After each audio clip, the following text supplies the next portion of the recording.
Everyone, मैं आदित्य आप सभी लोगों का स्वागत करता हूं अपने YouTube channel let's go technical में।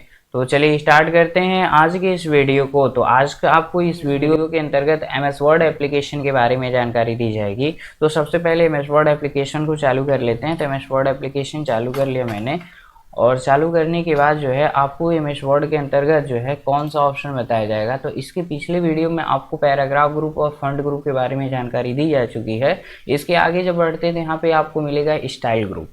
आज आपको स्टाइल ग्रुप के बारे में बताया जाएगा, और स्टाइल ग्रुप के अंतर्गत कौन कौन से ऑप्शन होते हैं उन सभी ऑप्शन के बारे में बताया जाएगा। स्टाइल ग्रुप का काम ये होता है कि अपने डॉक्यूमेंट को क्या कर सकते हैं, स्टाइलिश बना सकते हैं। एग्जाम्पल के तौर पे आपको ये बता दें कि अगर आप कोई भी डेटा तैयार कर रहे हैं तो उस डेटा में कोई हेडिंग आपको क्रिएट करनी हो, तो जब तक आप स्टाइल ग्रुप के अंतर्गत उपलब्ध हेडिंग ऑप्शन का यूज नहीं कर लेते हैं तब तक आपके डॉक्यूमेंट के अंतर्गत, तब तक आपके डेटा के अंतर्गत कोई भी हेडिंग नहीं बनी रहती हैं। तो सबसे पहले आपको क्या करना है, यहाँ पे कोई डेटा लिख लेना है, कोई डॉक्यूमेंट तैयार कर लेना है। तो यहाँ पे हमने किया इक्वल रैंड शिफ्ट के साथ 9 कर दिए, और यहाँ पे हमने टाइप कर दिया 10, फिर कर दिए कॉमा, फिर और कॉमा करने के बाद फिर 10 कर दिए, फिर शिफ्ट के साथ 0 कर दिए, ब्रैकेट क्लोज हो जाएगा। यहाँ पे रैंड पहले 10 का मतलब ये है कि हम 10 पैराग्राफ चाहते हैं, और दूसरे 10 का मतलब ये है कि हम हर एक पैराग्राफ में 10 लाइन चाहते हैं। ये करने के बाद इंटर करेंगे तो एक डॉक्यूमेंट जो है राइट होकर आ जाएगा। इसके बाद क्या करना है, आपको यहाँ पे कुछ एक्स्ट्रा वर्ड टाइप करना है। जैसे हमने इंटर बटन प्रेस किया तो यहाँ पे पहली लाइन ब्लैंक हो चुकी है। अब यहाँ पे से पहली लाइन ब्लैंक करने का तरीका क्या है, आपको स्टार्टिंग वाले लाइन के पास क्लिक कर देना है। क्लिक करने के बाद एक बार इंटर करिएगा, आपका पैराग्राफ थोड़ा सा डाउन आ जाएगा। टॉप एरो का यूज़ करिएगा तो फर्स्ट लाइन में चले गए हम। अब यहाँ पे आपको क्या करना, कोई चीज़ टाइप कर लेना है। तो हमने एक वर्ड टाइप कर लिया कंप्यूटर नोट्स। अब यहाँ पे कंप्यूटर नोट्स टाइप कर लिए, फिर थोड़ा सा डाउन आ गए, फिर कहीं पे यहाँ पे मान लीजिए क्लिक कर दिए, क्लिक करने में फिर इंटर कर दिए। तो यहाँ पे भी हम कुछ और टाइप कर लिए, लिख लिए एमएस वर्ड। फिर ऐसे ही फिर कहीं और डाउन चले गए। एमएस वर्ड के बाद मान लीजिए हमने यहाँ पे लिख दिया फंड ग्रुप, यहाँ पे हमने लिख दिया फंड ग्रुप। इस तरीके से हम लिखते गए। अब हम चाहते हैं कि नॉर्मल टेक्स्ट नहीं रहे। जैसे आपको बता दें कि अगर हम इसको सेलेक्ट करते हैं, सेलेक्ट करने के बाद बोल्ड, इटैलिक, अंडरलाइन हम कर लेते हैं, तो ये हमारी ज़रूरत होती है कि हम अपने डॉक्यूमेंट को डिजाइनिंग करना चाहते हैं। तो हम डिजाइनिंग के लिए फंड ग्रुप के अंतर्गत उपलब्ध ऑप्शन को यूज़ कर लेते हैं, बोल्ड, इटैलिक, अंडरलाइन। बट अगर आपको एमएस वर्ड के अंतर्गत हेडिंग से रिलेटेड ऑप्शन आपको यूज़ करना हो, तो जब तक आप हेडिंग ऑप्शन का यूज़ नहीं करेंगे तब तक आपके डॉक्यूमेंट में कोई भी हेडिंग नहीं बनी रहती हैं। यानी ये बोल्ड, इटैलिक, अंडरलाइन करके आप हेडिंग नहीं बनाते, बस अपने डॉक्यूमेंट की क्या करते हैं, फॉर्मेटिंग करते हैं, डिजाइनिंग करते हैं। आगे बढ़ते हैं। तो आपको क्या करना है, ये कंप्यूटर नोट्स को हेडिंग के तौर में कन्वर्ट करना, हेडिंग बनाना है। तो आपको क्या करना है, आ जाना होम टैब की के अंतर्गत स्टाइल ग्रुप में। यहाँ पे नॉर्मल आ जा रहा है, तो नॉर्मल का मतलब एकदम नॉर्मल टेक्स्ट रहेगा। नो स्पेस कर दिए तो देख रहे हैं कि हेडिंग, ये टेक्स्ट और नॉर्मल जो वर्ड पैराग्राफ है उसके बीच में जो स्पेस है ये नो स्पेस से नो स्पेस हो जा रहा है। अब यहाँ पे कह रहा है हेडिंग 1, तो देखिए थोड़ा सा परिवर्तन हुआ। और जब दूसरे पे जा रहे हैं हेडिंग 2 दिखा रहा है, इसके आगे जा रहे हैं टाइटल के तौर पे दिखा रहा है, यहाँ पे सब टाइटल के तौर पे दिखा रहा है, सब टाइटल, सम एम्फेसिस। तो इस तरीके से परिवर्तित करता चला जाता है। अब हम मान लीजिए हम चाहते हैं यहाँ पे हेडिंग 1 बनाना, तो हम हेडिंग 1 पे एक बार क्लिक कर दिए तो ये हेडिंग बन चुका है। अब जब कोई भी टेक्स्ट हेडिंग के तौर पे बन गया है तो इसके बगल में एक ट्रिंगल बनेगा। ट्रिंगल वाले पे यदि हम क्लिक करते हैं तो उस हेडिंग के अंतर्गत जितने भी टेक्स्ट लिखे रहते हैं, जितने भी पैराग्राफ, जितनी भी लाइन्स रहती हैं, वो सभी हाइड हो जाते हैं। फिर यहाँ पे जो एरो दिख रहा है इसी पे माउस को पॉइंटर रखिएगा और फिर क्लिक कर दीजिएगा, तो जो हाइड हुए रहते हैं वो फिर से आ जाएंगे।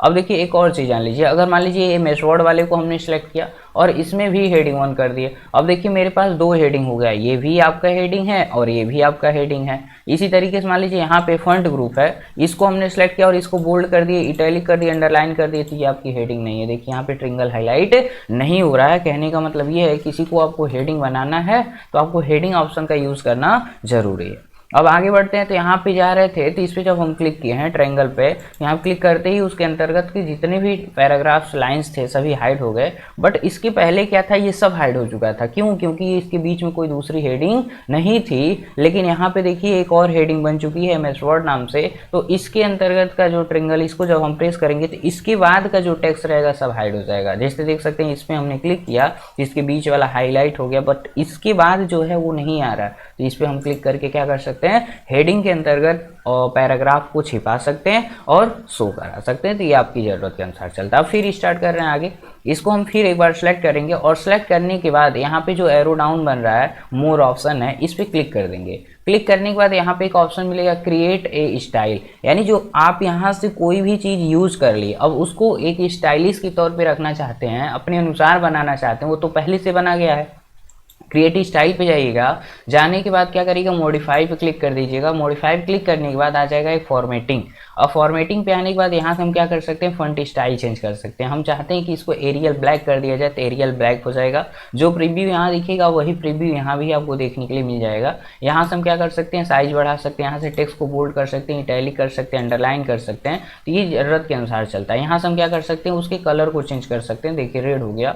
यहाँ से पूछ लेता है किस तरीके कंप्लीट करना है, लेटरिन करना है, तो मान लो लेटरिन करना है तो ये लेटरिन के तौर पे ही रखिएगा। आगे बढ़ेंगे तो ये अलाइनमेंट देता है कि लेफ्ट करना है, सेंटर करना है या राइट करना है। तो हमेशा हेडिंग मान लीजिए हो सकता है आप सेंटर कर दे, बट हमेशा कहाँ से स्टार्ट होता है, लेफ्ट से ही होता है। इसके आगे बढ़ेंगे तो ये ऐसे जो है यूज़ होता चला जाएगा, स्पेस को बढ़ाता चला जाएगा। उसके टेक्स्ट के बीच की जो लाइन है ना, जो पैराग्राफ उसमें जो लाइन है उसकी दूरी को कम करता है और अधिक भी करता है। तो ये आपके ऊपर डिपेंड करता है। तो ये नॉर्मल हमने कर दिया। और यहाँ से क्या कर सकते हैं, जो आपका हेडिंग है उसके बीच में डिस्टेंस बढ़ाना चाहते हैं तो बढ़ा सकते हैं। देखिए एकदम पास ये दिख रहा है, हम चाहते हैं थोड़ा सा दूरी बढ़ जाए तो यहाँ से हम डिस्टेंस को बढ़ा सकते हैं। यहाँ से कम करना है तो कम कर सकते हैं। ये इंक्रीज इंडेंट होता है और डिक्रीज इंडेंट। इंक्रीज करेंगे तो ये थोड़ा सा आगे चला जाएगा, ये पीछे चला जाएगा।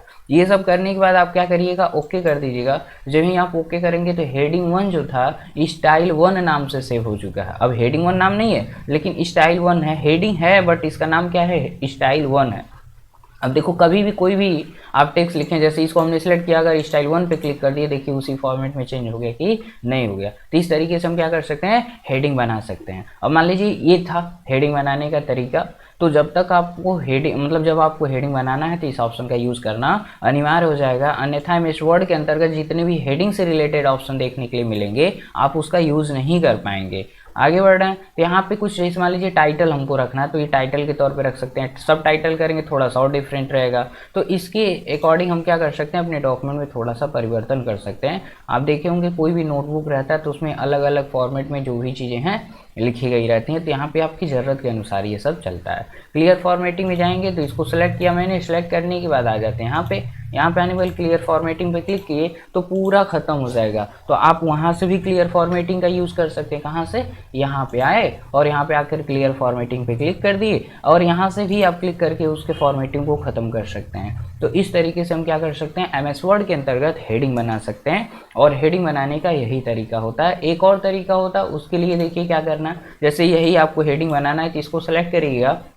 सेलेक्ट करने के बाद रेफरेंस टाइप के अंतर्गत जाइएगा। एक ऑप्शन यहाँ पे मिलेगा टेबल ऑफ कंटेंट्स ग्रुप के अंतर्गत ऐड टैग्स पे जाएंगे तो लेवल 1 कहेगा। तो लेवल 1 जो होता है हेडिंग 1 होता है। और आगे बढ़ गए मान लो कंप्यूटर नोट्स के अंतर्गत ये आपका लेवल दूसरा है तो आप कर दीजिएगा लेवल 2। लेवल 2 में क्या होता है, जैसे कहने का मतलब ये है, ये कहता है कि पहली हेडिंग है और इसके अंतर्गत कोई दूसरी हेडिंग आपको बनानी है। जैसे मान लीजिए हम इसको सेलेक्ट कर लिए और इसको हमने कह दिया कि लेवल 2 है। तो देखिए क्या है, आपका ये पहली हेडिंग, ये दूसरी हेडिंग। अभी ये आगे जब हम ऑप्शन पढ़ाएंगे तब आपको समझ में आ जाएगा। फिलहाल बस ये जान लीजिए कि यहाँ से भी हेडिंग बनाई जा सकती है। तो ये था हेडिंग बनाने का तरीका। यदि आपको ये वीडियो पसंद आती है तो लाइक करिएगा, शेयर करिएगा, सब्सक्राइब करिएगा मेरे चैनल लेट्स गो टेक्निकल को। तो मिलते हैं किसी नेक्स्ट वीडियो के साथ, तब तक के लिए बाय बाय।